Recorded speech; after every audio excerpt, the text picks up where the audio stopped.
जो मर्द अपनी बीवी को इज्जत नहीं करता और जो औरत अपने शौहर को इज्जत नहीं देती, तो अल्लाह अपने फरिश्तों से हुक्म देता है कि जाओ इनके घर से बरकत और रहमत ले आओ। जब आपकी वजह से आपकी नेक बीवी रोती है तो अल्लाह फरिश्तों से कहता है जाओ इसकी ज़िंदगी से खुशियाँ ले आओ। लिहाजा अपने रिश्तों को ख़राब ना करें।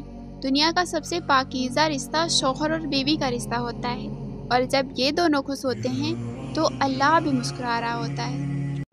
एक लड़की ने मुझे डीएम करके कहा कि मेरा रिश्ता ऐसी जगह कराया जा रहा है जो मुझे बिल्कुल भी पसंद नहीं है, लेकिन मैं चाहती हूँ मेरा रिश्ता ऐसी जगह कराया जाए जिसके अंदर दीनदारी हो, लेकिन मेरे माँ बाप की आंखों पर पर्दा पड़ा हुआ है, वो पैसा देखकर मेरी शादी करवा रहे हैं। तो मैं ऐसे माँ बाप से कहती हूँ कि क्या आप अपने बच्चों को खुश नहीं देखना चाहते? क्या आप ये चाहते हैं कि मेरे बच्चे पूरी ज़िंदगी घुट घुट कर जिए? लड़के पैसे में ऊपर नीचे हों तब भी कोई बात नहीं, क्योंकि वो आपकी लड़की उसको मैनेज कर लेगी।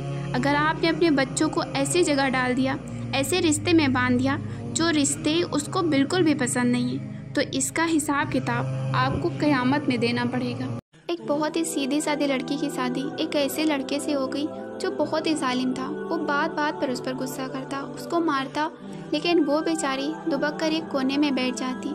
एक दिन शौहर को किसी बात पर बहुत ज़्यादा गुस्सा आ गया और उसने उसको बुरी तरह से मारना पीटना शुरू कर दिया। वो बेचारी रोते हुए बोली, आप इस तरह बच्चों के सामने तो ना मारा करें। और फिर वो अचानक से कहने लगी, मैं जा रही हूँ, आपकी शिकायत करूँगी। शौहर बोला, मैं तुझे बाहर जाने की इजाज़त दूंगा तब ना।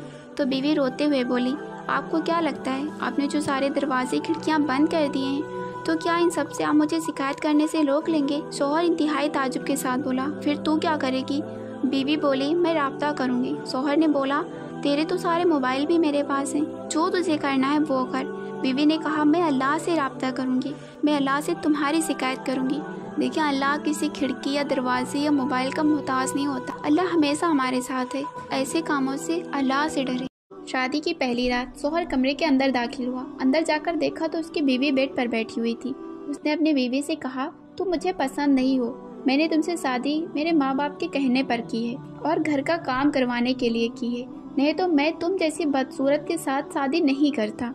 बीवी ने ये सुनकर कुछ नहीं कहा और खड़ी होकर अपने शौहर को पानी दिया। शौहर ने कहा, मुझे पानी नहीं पीना, मैं जितना कहूँ तुम्हें उतना ही करना है, ज़्यादा एडवांस बनने की ज़रूरत नहीं है। ये कहकर वो सो गया। आज शादी को बहुत टाइम होने के बाद भी एक दिन भी ऐसा नहीं गुजरा जब शौहर ने अपनी बीवी को मारा ना हो। एक दिन बुरी तरह पिट जाने के बाद बीवी ने अपने बाबा को बताने का फैसला किया। उसने अपने बाबा को कॉल लगाया और सारी बात बताई तो उसके बाबा ने कहा, बेटा ये तो कुछ भी नहीं, तुम्हें अगर अपने शौहर के साथ ज़िंदगी गुजारनी है तो बहुत कुछ सहना पड़ेगा।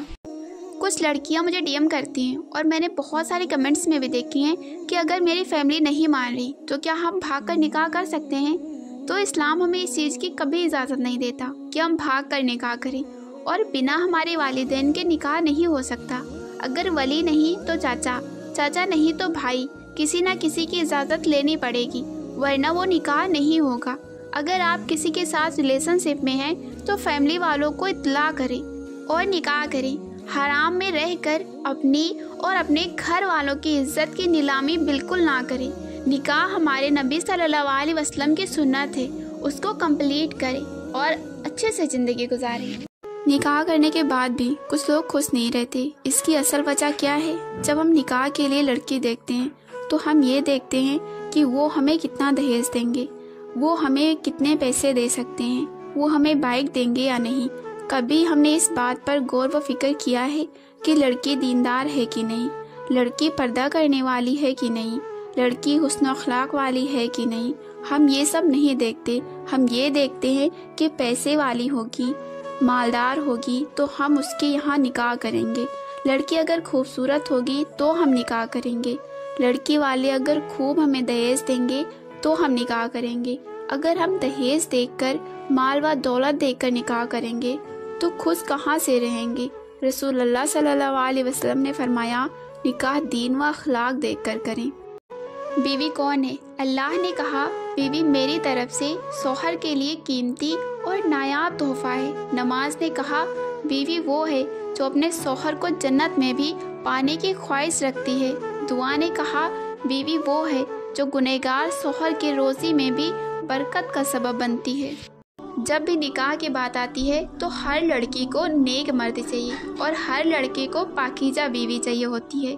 खुद का किरदार कैसा भी हो, ना महरम से बातें चल रही हों, पर्दा ख़त्म हो गया हो, हराम को हलाल समझकर कर रहे हों, और कहते हैं कि पूरी दुनिया कर रही है तो हम अकेले थोड़ी हैं। सो काइंड और इन्फॉर्मेशन, हलाल इज़ हलाल एंड हराम इज़ हराम। अल्लाह ने कुरान पाक में फरमाया, पाक औरतें पाक मर्दों के लिए हैं और पाक मर्द पाक औरतों के लिए हैं। आदम के औलादों, अपनी जानों पर जुल्म करना बंद करो। अगर पाक हम सफ़र चाहिए तो पहले खुद को पाक और साफ बनाओ। डजेंट मैटर कि आपका पास्ट कैसा था। अल्लाह ने फरमाया कि अगर उसका कोई बंदा तौबा कर रहा है तो वो उसे माफ़ कर देगा।